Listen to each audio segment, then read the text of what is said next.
Have you ever heard of the temple that drank up all the milk? Well, on September 21st, 1995, people in India did exactly that. They put a spoon of milk to the lips of various Hindu deities and watched in awe as it vanished into thin air. Across the country, similar scenes were being witnessed. The story unfolded over the course of a few hours. At 4 a.m., a woman named Shraddha Rani awoke in her home in Delhi. She went to the local market to buy a few items, including a liter of milk. Upon returning home, she placed the milk near an idol of Ganesh, a remover of obstacles, and began her prayers. Soon after, she noticed that the milk was receding from the spoon, and by 6 a.m., the entire quantity had seemingly vanished. At first, Shraddha thought she was hallucinating, until word spread of a similar incident at the Kali temple. By midday, long queues had formed outside this temple and others around Delhi. People came bearing gifts of milk, fruit, and flowers. When their offerings touched the deities, they too disappeared. Amidst this frenzy, a priest watched with amusement. He knew that every Hindu temple has its own miracles, but he had never seen anything quite like this before. As the day wore on, similar incidents were reported at major temples in Mumbai, Calcutta, and other cities. Even temples in London and Toronto saw participation. By 8 p.m., the legend was spreading fast. A Delhi TV channel broke into regular programming with news of the milk-drinking statues. Viewers were glued to their sets. Shops ran out of milk. Traffic halted. Office workers left their desks and made a beeline for the nearest temple. This was no longer just a religious event. It was a movement. By 11 p.m., there were 10,000 people gathered outside the Kalkai temple alone. Many had been waiting since morning. As midnight approached, the crowd grew frenzied. The milk-drinking statues had become a shared experience, a living miracle that defied rational explanation. In the midst of this, scientists were scratching their heads. Physicists and chemists tried to figure out what was happening.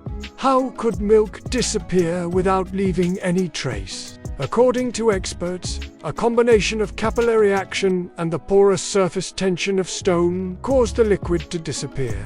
However, the milk wasn't really consumed by the statues. Instead, it was absorbed by the porous surfaces, slid down the sides, or simply evaporated due to the heat. Nevertheless, the question remained: how could all these incidents occur simultaneously?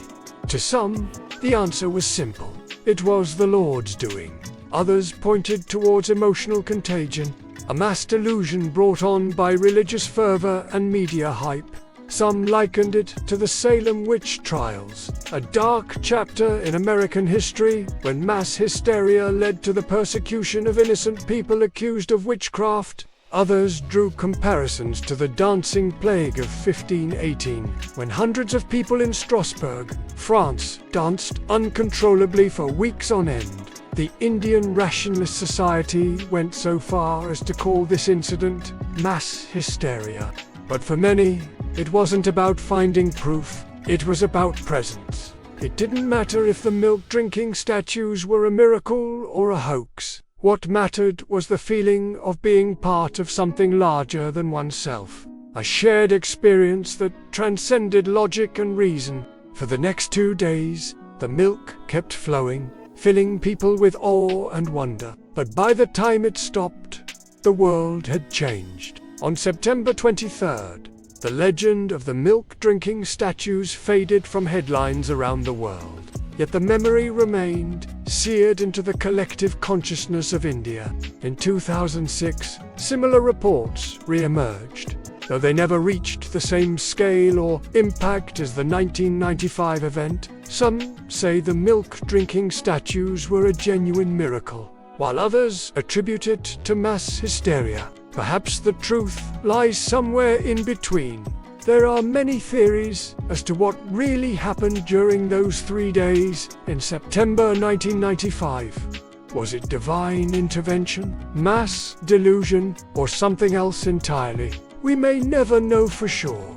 But that doesn't stop us from marveling at the story. The idea of milk disappearing from a spoon placed before a deity is both fascinating and perplexing.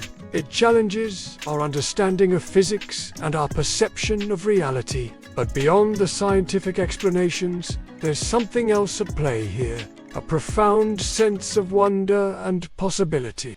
The story of the milk-drinking statues reminds us that there are some things in life that we may never fully comprehend, but that doesn't make them any less real. It also shows how faith can bring people together, regardless of their background or beliefs. People from all walks of life were drawn to the temples that day.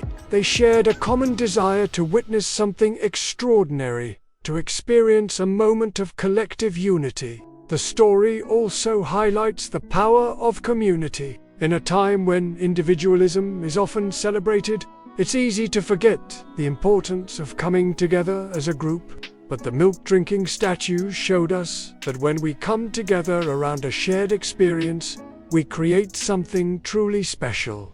So what do you think happened in India in 1995? Do you have any theories or thoughts on this intriguing event? We would love to hear from you in the comments below. Please share your thoughts with others. If you enjoyed this video, please hit the like button and consider subscribing. And do you want to forget to share this video with your friends and family, so they can also learn about this amazing event. Thanks for watching. Until next time.